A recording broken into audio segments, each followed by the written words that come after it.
policemen on patrol.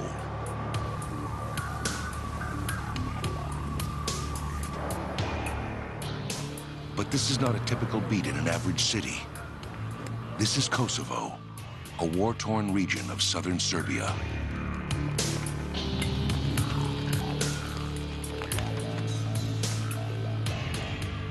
And for these U.S. military policemen on a NATO peacekeeping mission, it's life-threatening duty. The easiest way to describe Kosovo, it's a country that has no money and has no law. Here, 1 minute, a child may approach requesting food, and the next minute, another may be concealing a hand grenade. My soldiers would be performing our daily missions of various security, and there was no telling when there would be a confrontation or some sort of a problem that could erupt anywhere within the country. I mean, you could never be prepared for it, but you always had to be ready for it.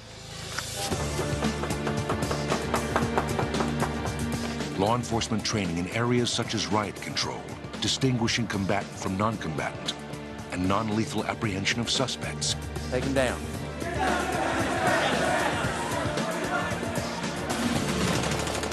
Is what separates MPs from typical combat soldiers. And it's what makes them valuable to peacekeeping operations. My first thing is not to open fire. I'm going to assess the situation. I'm going to report. I'm going to deal with the situation here. When it exceeds my capability, I'm going to get somebody in to assess. That's what we're used for. MPs are increasingly a force of choice. Commanders headed for areas of civil strife anywhere in the world would not leave home without them. Yet this was not always the case. It took more than a century and a half for U.S. leaders to recognize the full value of their military police.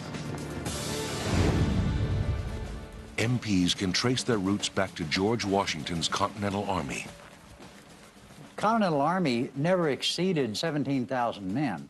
This was the core of Washington's army. But the great majority of those who fought in the American Revolution were militiamen. They were farmers who came to fight during the summertime, go home to harvest their crops, stay the winter, come back in the spring after they planted their crops again. And these were undisciplined, untrained, and usually unruly men. To pass the long days of tedium between battles with British forces, Continental soldiers often drank, brawled, robbed one another, and left regimental areas without permission. Washington brought order to the ranks by forming a special unit of troops to serve as policemen. Borrowing the name of the police unit in the French army, he dubbed his new peacekeepers the Marechaussee Corps. To both recruit and lead these new policemen, Washington called upon a veteran of the highly disciplined Prussian military, Captain Bartholomew von Heer. He was from the Dutch colonies, or the German colonies in Pennsylvania, and in fact, he recruited all of those initial members of the Marche Corps out of those German colonies. So the first men who were in this corps were German immigrants. So good. Von Heer armed his men heavily. They patrolled the army camps, arresting drunkards, rioters, and thieves, and remained watchful for signs of enemy spies. During battle, the Marechaussee Corps guarded rear areas, gathering stragglers, controlling prisoners of war, and protecting baggage and supply lines from attack. In cases of high crime or flagrant desertion, they also carried out executions.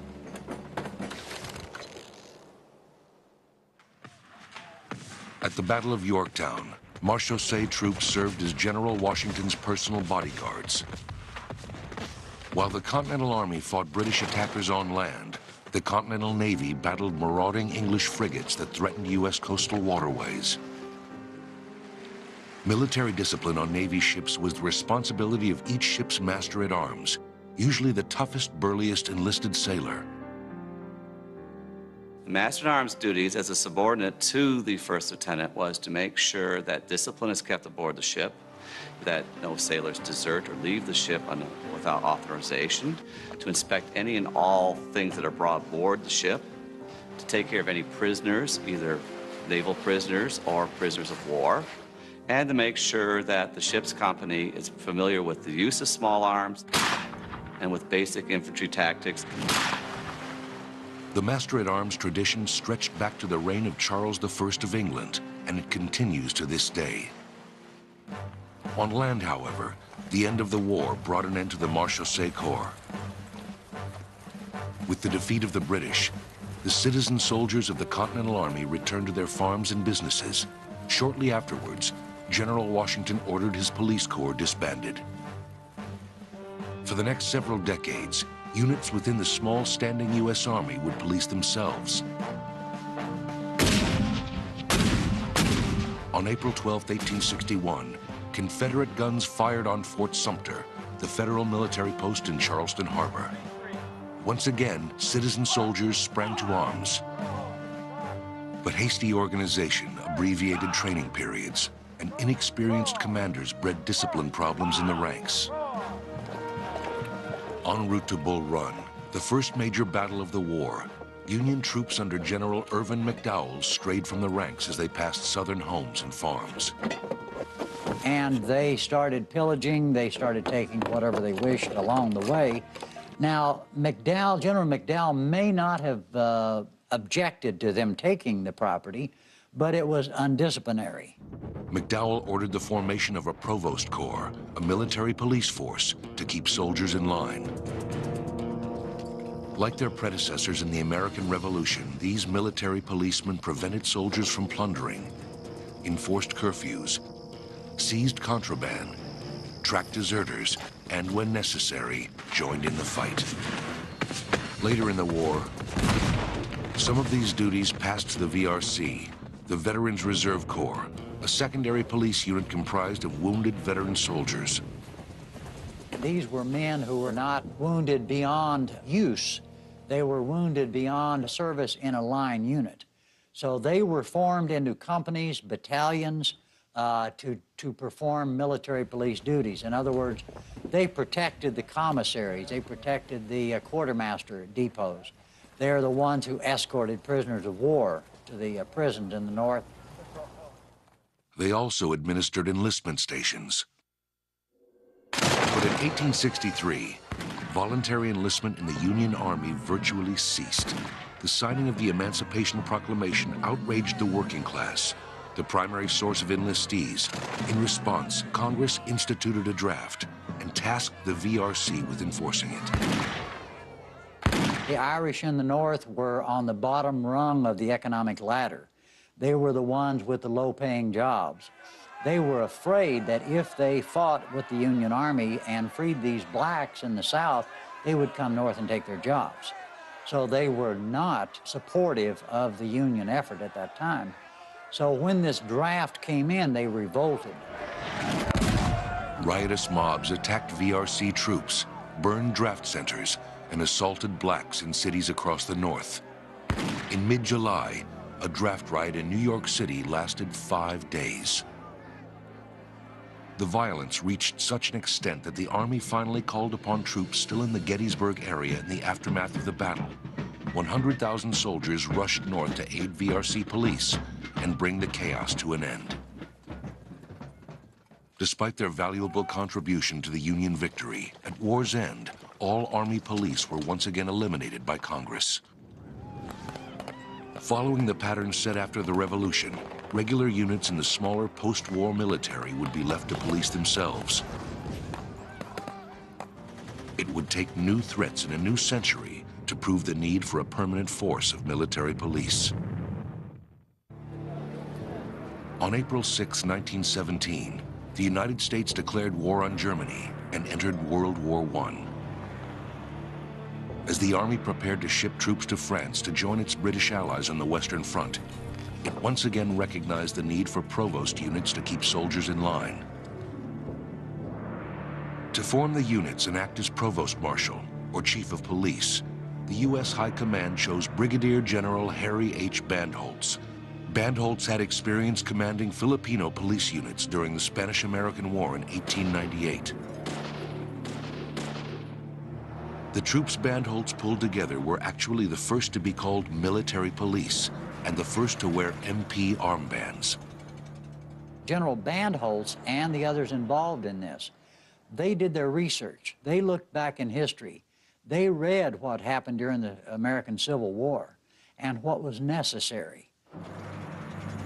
General Bandholz set forth lasting doctrine which established 4 basic MP functions. The first of those is called Maneuver Mobility Support Operations.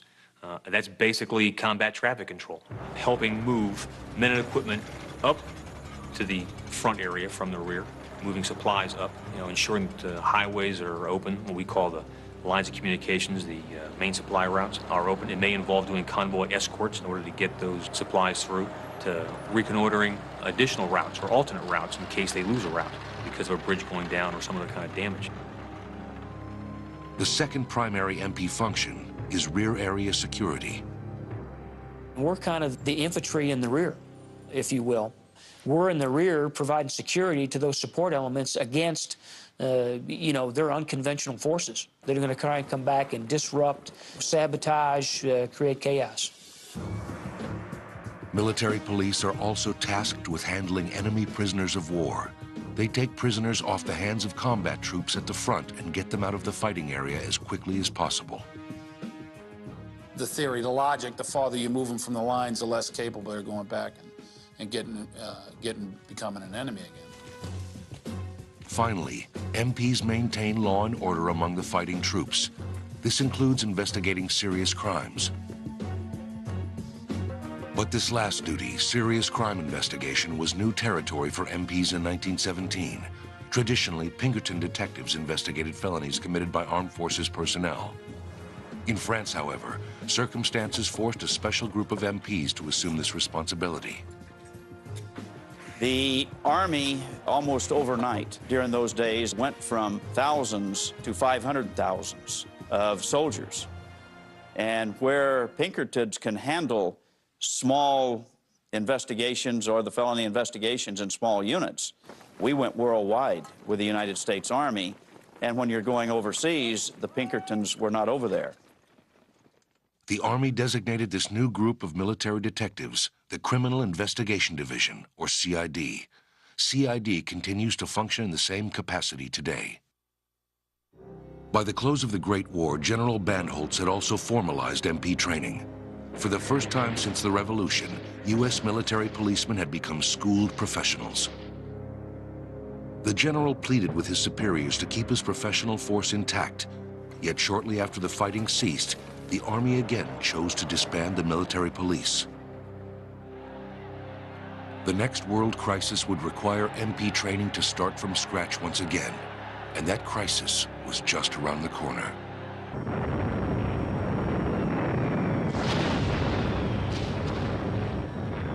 In 1939, the attitude of U.S. leaders regarding the need for a full-time military police force changed overnight. Hitler's invasion of Poland in September raised concern for the safety of U.S. security installations. Congress soon authorized the formation of a centralized MP command. The Military Police Corps, permanent this time, took shape on September 26, 1941. It began with an authorization for 2,000 policemen. By 1945, that number had swelled to over 200,000. World War II brought a phenomenal expansion to both the Army and the Navy. Aboard ship Masters-at-Arms, the MPs of the sea, continued in their traditional law enforcement capacity. But on shore, crew members were beyond the reach of their Masters-at-Arms. To ensure sailors behaved themselves at Liberty ports, personnel from each ship were assigned temporary shore patrol duty. They would go through the town, various areas. They would enforce what was off limits. Establishments, for various reasons, could be declared off limits.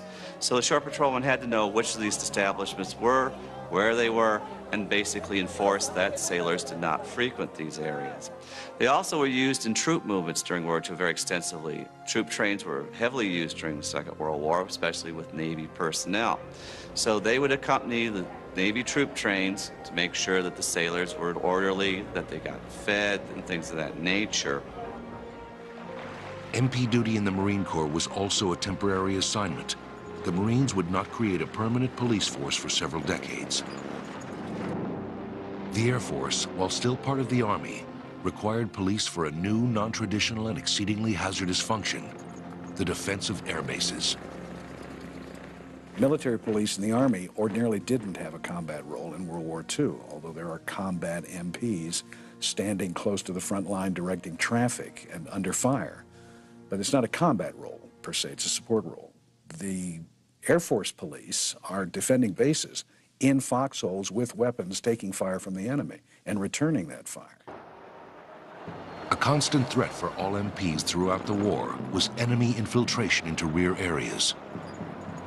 For MPs in the Battle of the Bulge, one infiltration struck frighteningly close to home.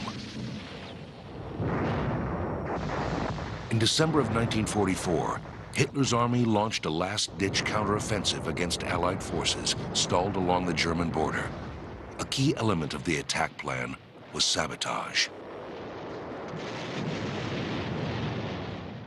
The Germans recruited from their regiments or from their ranks English-speaking German soldiers, and they dressed them as military police, and they infiltrated our lines, and they caused chaos. They were directing traffic in different directions, exactly the opposite of where they're supposed to be going. The German infiltrators were commandos whose primary mission was to kill U.S. generals, including Supreme Allied Commander Dwight D. Eisenhower. When word went out that German commandos dressed as American MPs were out to kill Ike, security operatives surrounded him to a point at which he could hardly function. But this reign of terror was short-lived. The imposters soon exhibited suspicious behavior that gave them away. Most were discovered by real MPs or other American soldiers and either captured or killed. At the end of the war, military policemen were part of the Allied occupying force in Germany. They guarded Nazi prisoners at the Nuremberg war crimes trials and executed condemned Germans at the trial's conclusion. Yet with the drawdown of forces following the war, by 1946, the MP Corps saw its numbers slashed to fewer than 19,000 members. A year later, the personnel count plummeted to just above 2,000. The same number as at the Corps' inception. Yet this time, the unit remained alive, and in the years to come, it would be forced to cope with a new and extreme form of military police work: combat support.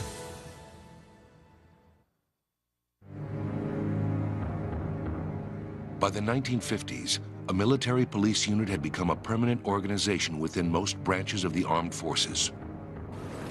MPs accompanied U.S. troops to the war in Korea and carried out their traditional support role. But a decade later, MPs found themselves in a war that was anything but traditional. The war in Vietnam brought military police into direct combat with the enemy more often than any other U.S. military engagement before or since. MPs traditionally secured rear areas away from the battlefront. But the defining characteristic of the Southeast Asian conflict was that there were no defined front or rear areas. Throughout the war, the battlefront was a 360-degree perimeter. Even so, Army and Marine MPs carried out traditional police roles to the extent possible. Fulfilling their duties, however, often required them to trudge into the jungle on enemy search and destroy missions alongside regular troops. For Air Force MPs called security police, a critical concern was once again the defense of air bases. The Viet Cong and North Vietnamese Army had no offensive air capability. This left them vulnerable to weapons fire and bombing from U.S. planes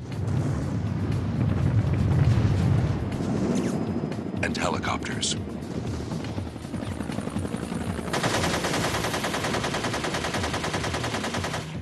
Their only defense was to destroy U.S. aircraft on the ground. Security police fended off ferocious assaults from enemy attackers throughout the war.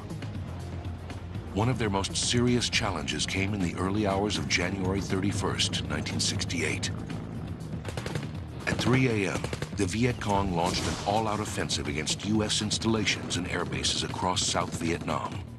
Some of the fiercest fighting of the war took place during this series of attacks, later called the Tet Offensive. A key objective for the Viet Cong was the capture of Saigon, South Vietnam's capital city. Bien Hoa Air Base, crucial to the defense of Saigon, fell under vicious assault.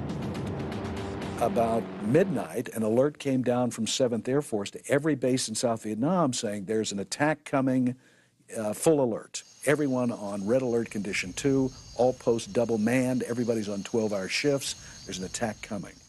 Now that sort of report had come down at least once a week for the previous 2 years. So people went out to their positions, but they really didn't expect attack. 1 o'clock came, no attack. 2 o'clock came, no attack. People were getting tired, knowing this was another one of those false alarms. 3 o'clock came and all hell broke loose. Sitting in the path of the enemy's advance to the main Bien Hoa airstrip was Bunker Hill 10, a concrete defense structure manned by a small number of Air Force security policemen. If Bunker 10 fell, the airbase would also fall. The VC launched the attack with a barrage of RPGs, rocket-propelled grenades. The captain of the base's security police, Reginald Mazie, was at the opposite end of the installation. Knowing the strategic importance of Bunker Hill 10, Mazie drove his vehicle through enemy fire to reach the position and lead its defense. When he arrived there, he found all the Viet Cong in the world coming through the perimeter, and there was nothing he could do about it. The first rocket round that the VC fired hit the machine gun at Bunker Hill 10. That left 4 men there with M16 rifles to hold off approximately 700 armed Viet Cong. Mazie radioed for help and formed a contingent of about 40 reinforcements in a defensive line with the bunker at its center. Several times during the fight, Captain Mazie left the security of the bunker to coordinate with the command post by radio. On one such trip, he was hit by enemy fire, but he continued to make reports and encourage his men. Helicopter gunships soon arrived to assist. On Mazie's final trip outside the bunker, he took a direct hit from an enemy rocket and was killed instantly. By this time, Staff Sergeant Pete Piazza, who was in charge of the resupply truck for that sector, had arrived and had been informed that someone had to take out those RPG people who were firing at the bunker. Well, he was one of the best shots with the grenade launcher in the squadron. He just happened to be there. Took up his 179, his single-shot grenade launcher, and began exchanging shots with the RPG people. And his 13th round hit their ammunition pod, blew them all sky high.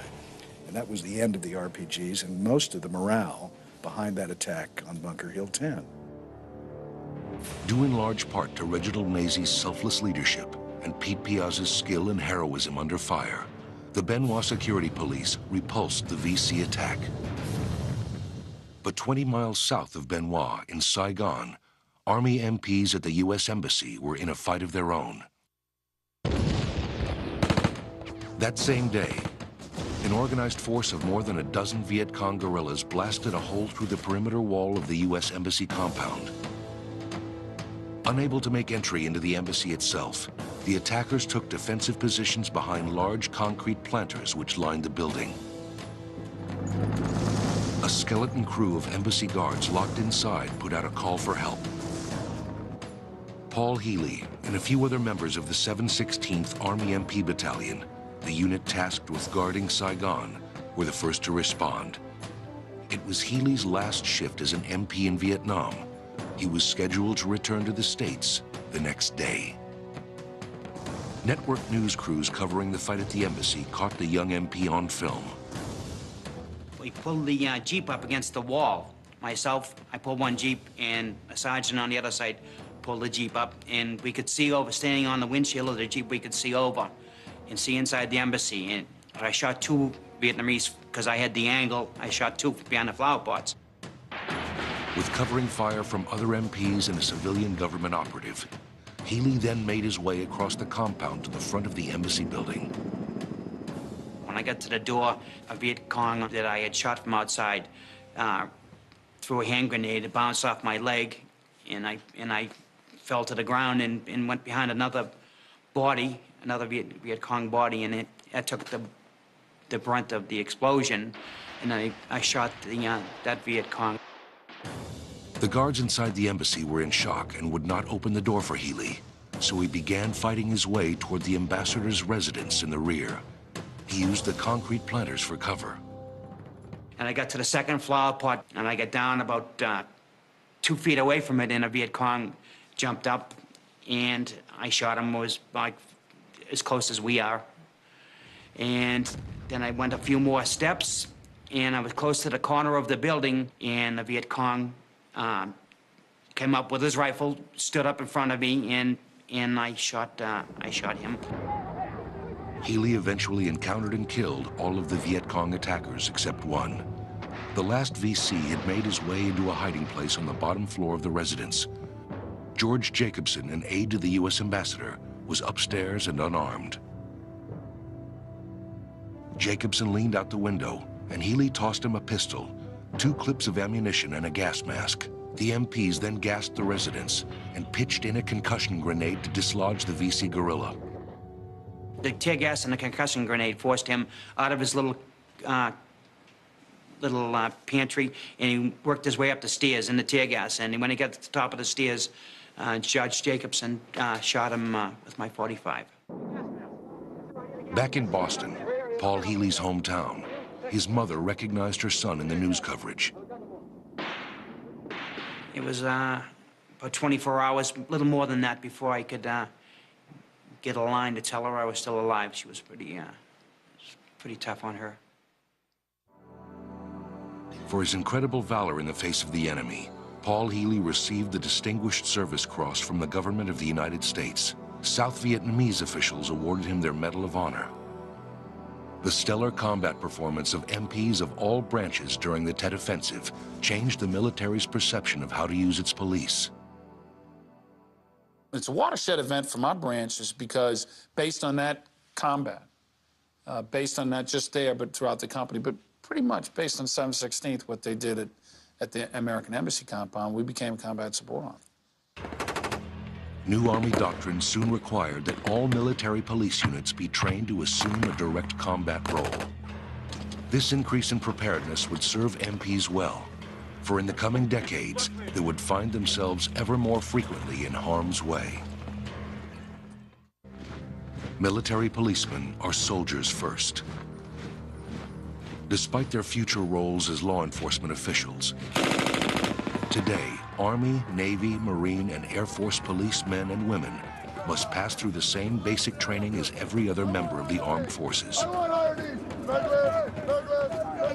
Depending on branch of service and status as officer or enlisted, a recruit's basic training is 9 to 14 weeks of physical conditioning, intensive study, and incessant drill. A time when recruits must prove their physical and psychological fitness for military service. I'm tired of you! I'm tired of teaching you, and you don't learn. Push, push, push, down, Those who pass the test advance to technical schools in their chosen career field. Prospective Army MPs train at Fort Leonard Wood, Missouri. For us, we have what we call OSIT, One Station Unit Training. So when a soldier comes to the MP school to become a military policeman, we put them through basic training and MP school. So we train them in the basic skills that every soldier gets trained in, and then, we take them through the military police specific skills. So when they walk out and they graduate at the end of 17 weeks, they're ready to go to a unit and perform as a basically trained military policeman or woman. When I give you the order command, hey, you're gonna fall out and get in my house, you understand? Yes, sir! And you're gonna attack my head, you understand? Yes, sir! And you're gonna make a head call, and then you're gonna get back online, you understand? Yes, sir! Marine Corps MP recruits undergo basic training elsewhere and then travel to Fort Leonard Wood for MP school. Soldiers and Marines often train side by side.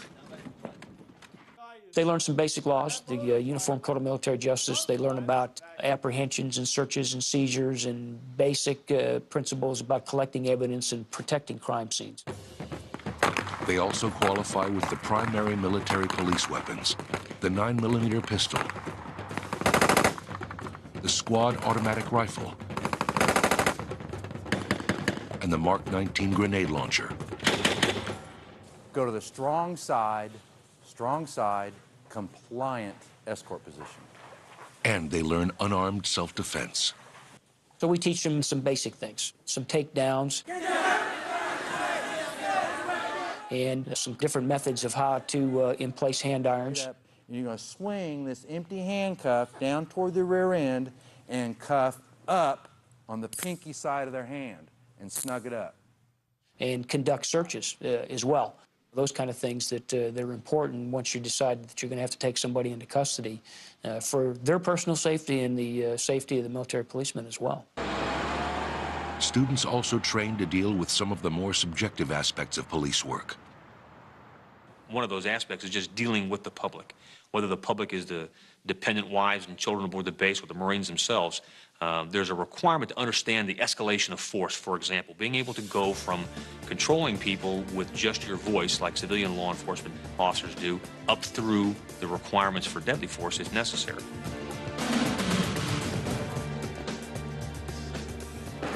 The training culminates with exercises in combat tactics of the type called upon during civil disturbances. Good opportunity to expose them to that kind of threats where they got obstacles. They may have to hoist somebody into a building through a window, search a building from the top down, unknown rooms, things around other corners, those kinds of things that not the average threat that you're used to that's there in front of you. It's kind of the unknown, what's hiding behind that door. And it keeps them thinking. As part of their training for quelling civil disturbances, the students don protective gear and learn how to conduct themselves as part of a riot control squad.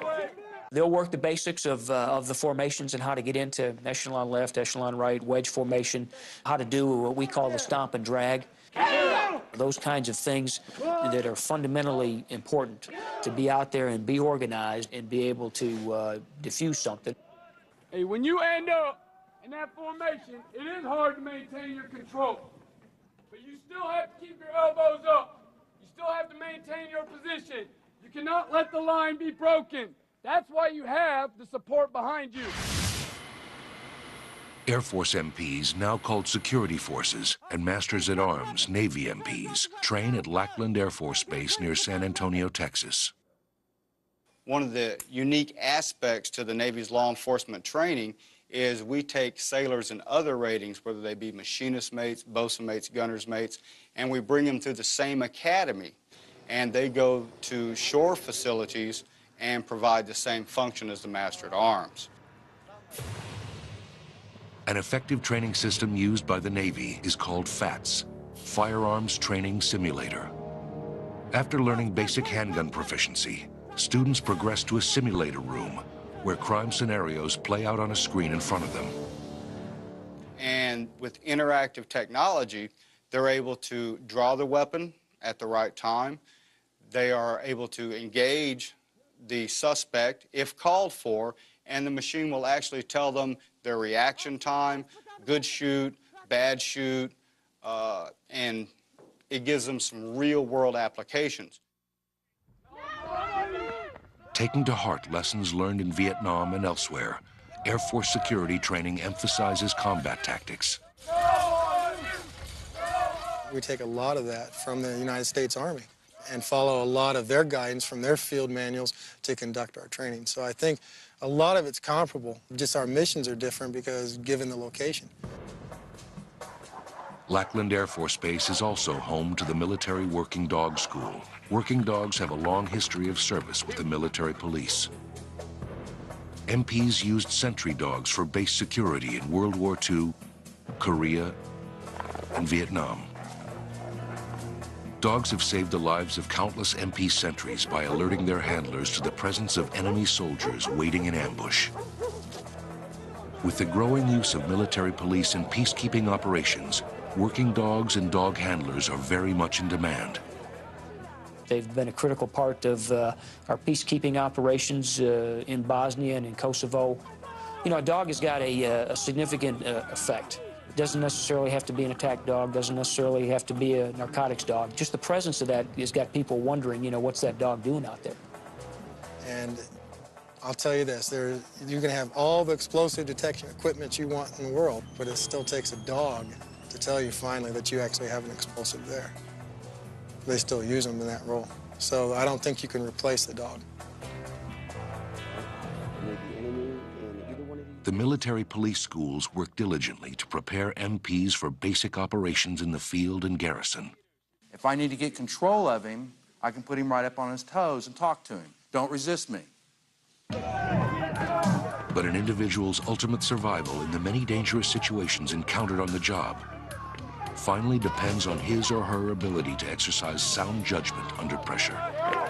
You're out there as the eyes and ears of the commander. You're protecting the installation from people that would harm them. So that's a lot of time aboard them, surrounded by some really significant emotional events. Events that sooner rather than later will confront most MPs with life or death decisions. Good evening, Sergeant. Good evening, Corporal Lee. How you doing? I'm doing good, Sergeant. What's your Marine Corps order on deadly force? Marine Corps order on deadly force is 5500.6 Foxtrot. What's your 5th general order? My 5th general order, Sergeant, is to quit my post only when properly relieved. What are 2 instances when you'd employ deadly force? 2 incidents which I would employ deadly force would be to prevent escape and by lawful order. Very well. Carry on.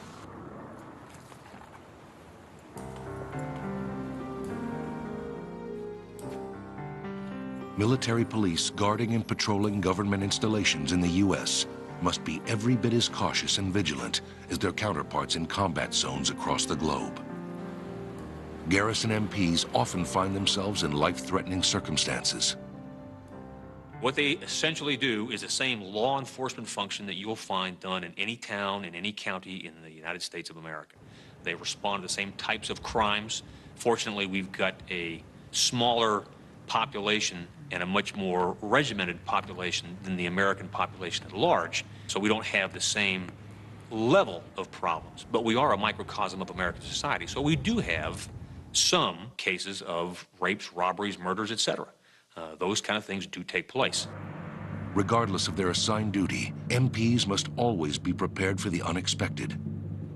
At any moment, you could be called upon to step in and react to a threat. You could have a hostage situation on base. You could have somebody trying to enter your base into your nuclear restricted area. And in those types of situations, your training and everything else has to come into play. MPs approaching cars on routine traffic stops may suddenly find themselves endangered. You pull a vehicle over that you thought was for a bad headlight. And, you know, they had just come on post from robbing the 7-Eleven downtown. And they think you know that. And obviously a situation like that can deteriorate. MPs must remain equally ready to put their policing skills to work across the globe.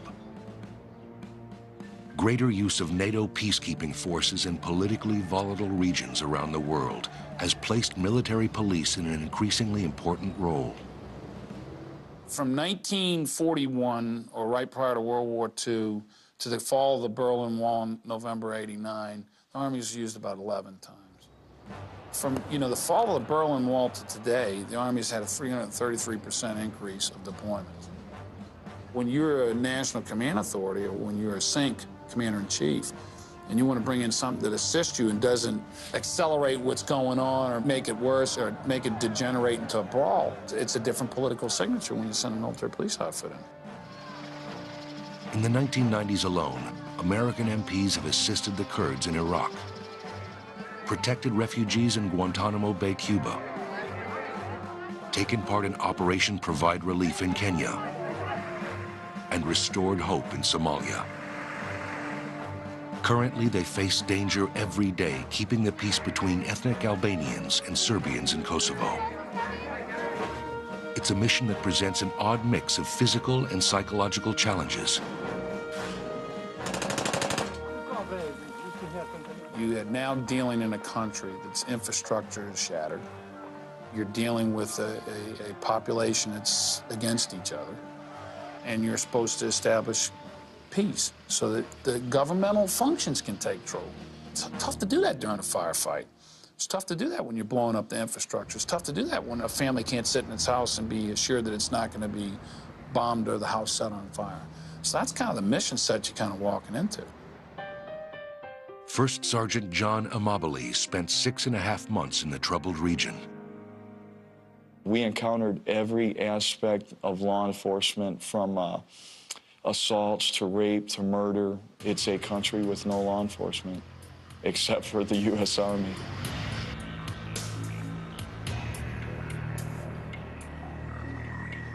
One afternoon, my commander and I, we went to visit the Serbian gentleman that lived in the town of Jelani, in an Albanian sector of town. He lived in an apartment building that was owned by an Albanian. He was about 61, 65 years old. It was him and his wife, and we had just got done talking to him. We drove 35 miles away to check on another incident that was taking place. On our way back to our base camp, we were listening to our radio frequency and determined that there was some incident going down in the town of Jelani. We went right back to where we had just been maybe an hour and a half prior, and the gentleman had been shot dead right through the head. That was the kind of stuff we dealt with here. We had just talked to this guy, and an hour and a half later, he was laying there dead.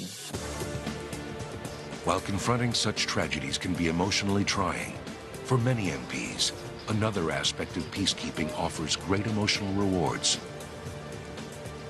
When they're out there interacting with the public and the kids, and they feel that they're really making a difference every day that they're out there.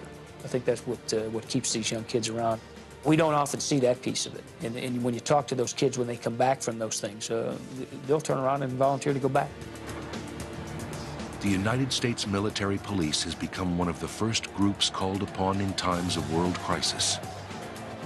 An ironic turn of events for a group that spent much of its early history struggling for organizational permanence.